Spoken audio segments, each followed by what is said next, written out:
Assalamualaikum warahmatullahi wabarakatuh. Selamat datang kembali di kelas metodologi penelitian. Pada kesempatan kali ini kita akan mempelajari tentang proses penelitian. Oke, kalau Anda coba perhatikan gambar berikut.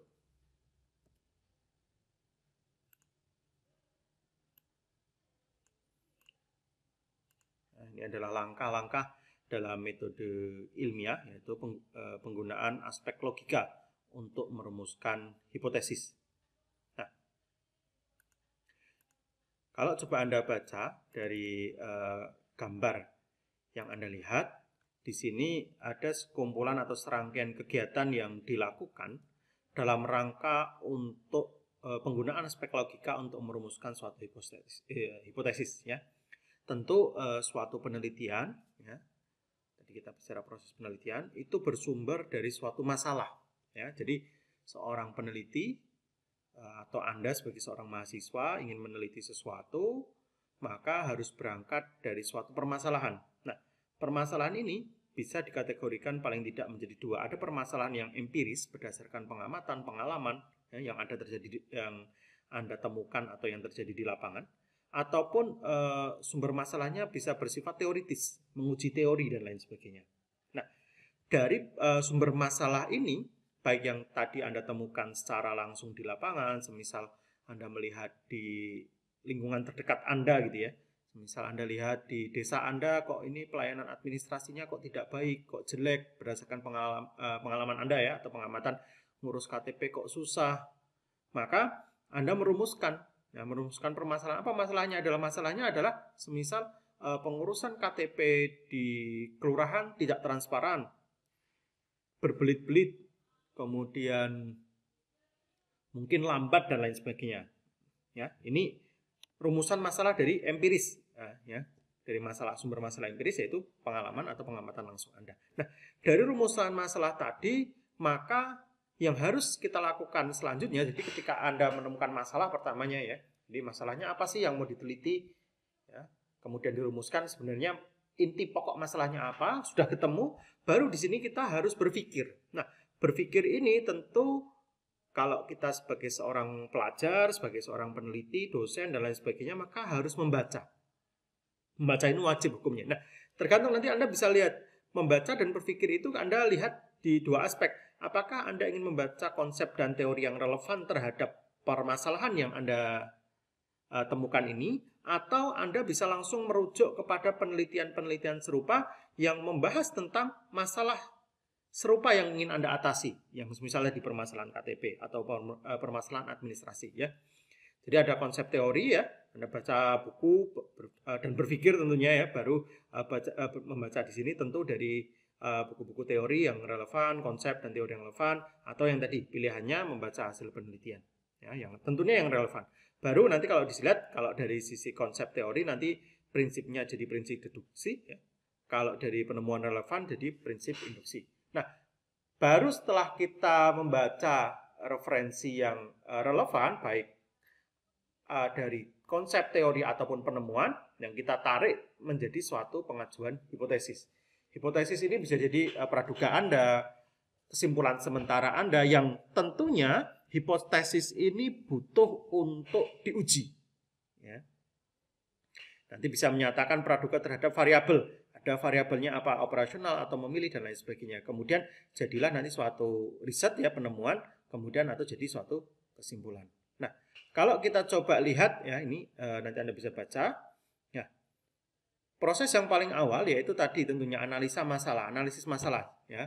Ini bisa jelaskan, ini berada di tahapan awal ini, yaitu kita melihat sebenarnya apa sih yang mau kita kerjakan dalam penelitian. Ini jadi penting ya teman-teman. Jadi penelitian itu berawal dari keresahan, berawal dari masalah.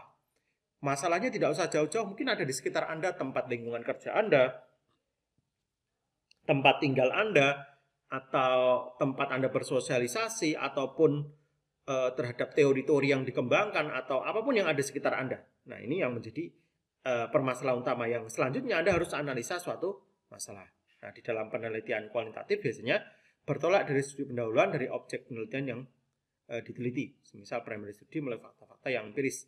Hal ini dilakukan untuk mendapatkan betul-betul masalah ya. Jadi di dalam mengerjakan penelitian ini seringkali mahasiswa lupa atau kadang-kadang kurang tajam untuk menjelaskan sebenarnya masalah itu apa.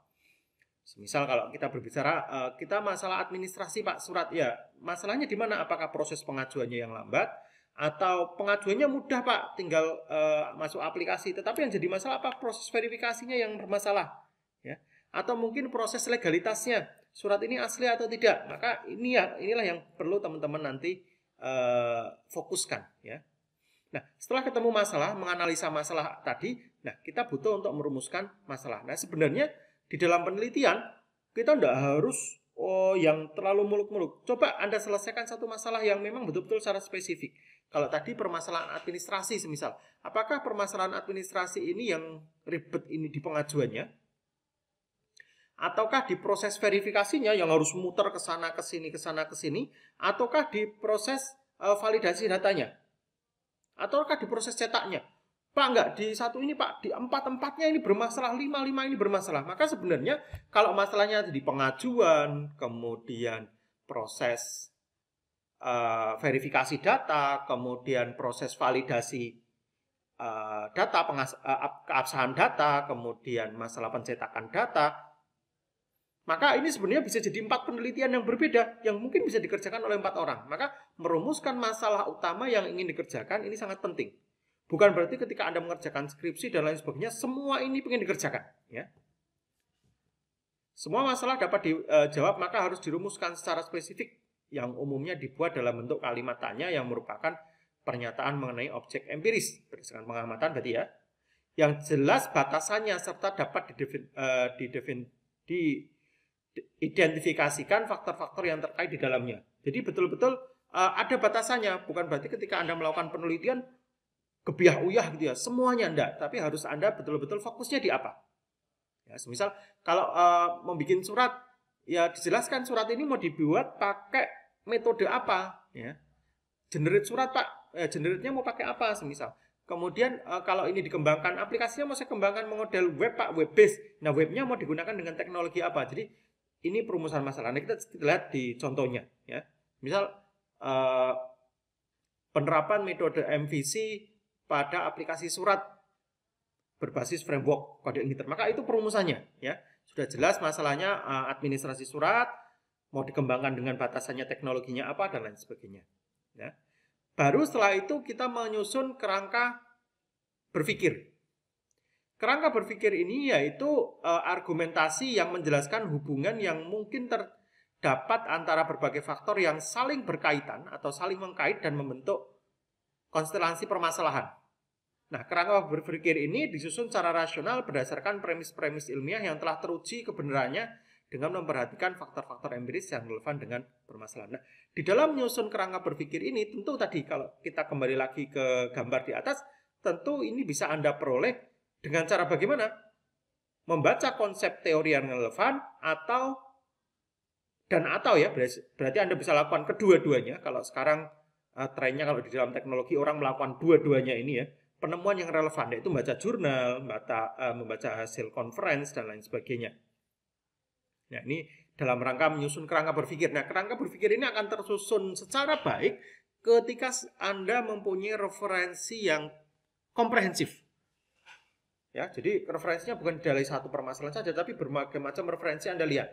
Maka dengan seperti itu Anda bisa melihat permasalahannya nanti dengan jauh lebih baik. Nah, setelah Anda bisa menyusun kerangka berpikir dengan baik, ya, maka butuh melakukan perumusan hipotesis tadi ya, alurnya. Setelah itu maka Anda bisa merumuskan hipotesis. Nah, hipotesis ini bisa dikatakan merupakan jawaban sementara atau dugaan. Belum ada pembuktian secara empiris ya gitu ya. Jadi hanya semacam dugaan saja terhadap pernyataan yang diajukan yang materinya merupakan kesimpulan dari kerangka berpikir yang dikembangkan. Nah, biasanya hipotesis ini diperoleh dari referensi teoritis yang relevan dan penemuan penelitian sebelumnya yang relevan. Jadi kayak tadi permasalahannya surat dan lain sebagainya, surat ini pengurusannya tidak transparan, kemudian dari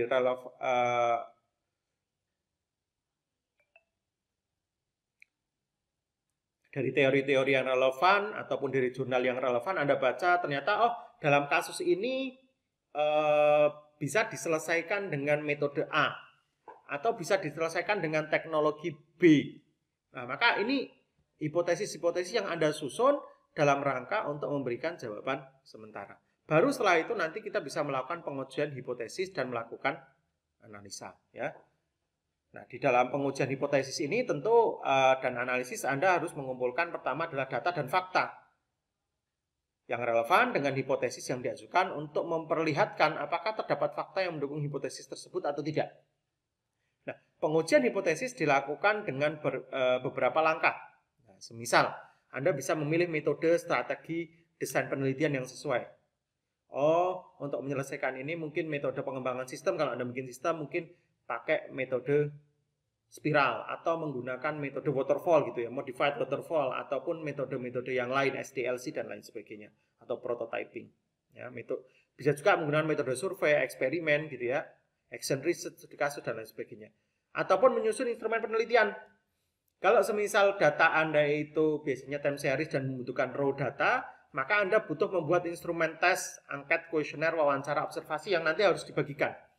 Ya, mungkin Anda mau mengukur tingkat kepuasan mahasiswa terhadap pelayanan pembelajaran daring di FTIK. Maka Anda butuh menyusun instrumennya. Apa sih instrumen kuesioner yang harus kita ajukan? Ya, jadi datanya belum ada, tapi Anda menyusun instrumennya. Mungkin mulai dari kecepatannya, respon time-nya, kemudian informasi, data, dan lain sebagainya. Nah, atau menggunakan pengumpulan data populasi atau sampel. Nanti tergantung biasanya kalau Anda pakai kuesioner, survei, terkadang ada yang menggunakan populasi ataupun sampel. Baru Anda bisa melakukan analisa data. Nah, ini proses hipotesis ataupun analisa. Baru setelah Anda bisa melakukan ini, termasuk setelah selesai menganalisa, bisa melakukan penarikan kesimpulan. Nah, penarikan kesimpulan ini merupakan penilaian apakah suatu hipotesis yang diajukan ditolak atau diterima. Ya, jadi hipotesis yang diajukan ini diterima atau ditolak. Ya, sekiranya proses pengujian terhadap fakta ini cukup mendukung hipotesis, maka bisa diterima. Maka ketika Anda nanti selesai riset, di terakhir itu ada kesimpulan. Nah, bagaimana kesimpulan Anda terhadap riset yang Anda lakukan? Apakah itu semisal berdampak positif atau tidak, dan lain sebagainya. Maka penarikan kesimpulan menjadi sangat penting. Ya.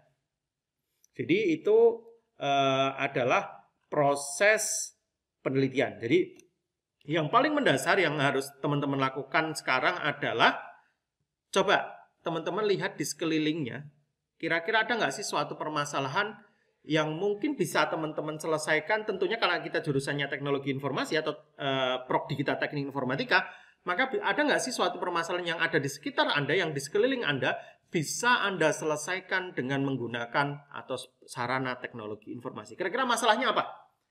Bisa jadi masalah itu sama, tetapi nanti ada yang dari sudut pandang IT, ada dari sudut pandang komunikasi, ada dari sudut pandang ekonomi, dan lain sebagainya. Nah, Anda lihat dulu permasalahannya. Misal permasalahan kemiskinan, bisa saja kemiskinan ini dari berbagai macam aspek. Macam datanya, atau mungkin distribusinya, atau mungkin campaign pemerintah tentang pengentasan kemiskinan, dan lain sebagainya. Jadi, lihat dulu masalahnya apa. Setelah masalahnya apa, coba Anda tarik rumusannya. Kira-kira apa sih dari masalah itu? Masalah yang besar mungkin ya. Kemudian Anda bisa pecah jadi, kalau masalahnya terlalu besar, kemungkinan bisa dikerjakan oleh 4-5 orang, tidak masalah. Fokus Anda mau di mana? Ya, atau mungkin itu masalah bisa Anda fokuskan, mau Anda kerjakan semua, boleh enggak Pak? Boleh, silakan. Selama Anda mampu. Setelah itu tentu kita butuh membaca